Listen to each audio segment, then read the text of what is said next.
Hi there everyone, welcome to my channel. So in this video guys, we will talk about importance of internet. Before we start, I would like to say thank you so much to all my viewers, silent viewers, and supporters in my channel. Thank you for watching my videos. If you are new with my channel and then you like this video, please hit the like button.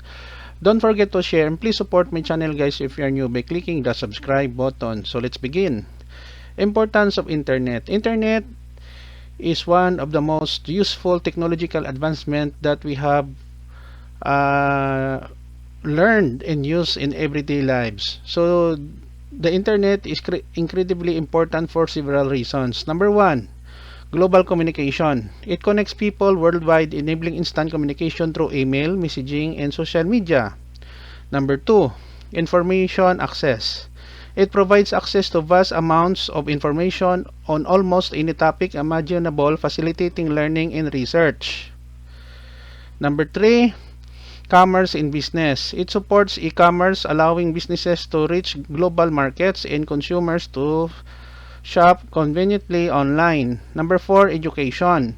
It offers online courses, resources, and educational platforms that democratize learning and skill development. Number five, social interaction. It fosters social networks, allowing people to connect, share ideas, and form communities based on common interests.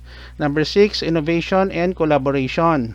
It facilitates collaboration among researchers, developers, and innovators globally, accelerating progress in various fields. Number seven, government and services. Many essential services, including government services, banking, healthcare, and entertainment, are accessible through the internet. Overall, the internet has become indispensable in modern society, impacting nearly every aspect of our lives. Okay guys, so this is the end of my short tutorial video of importance of internet. Thank you so much for your support by watching, likes, and comments in my channel. If you like this video, please hit the like button. Don't forget to share and please support my channel guys if you're new by clicking the subscribe button. See you in the next video tutorial guys. This is your friend Jake saying bye bye for now.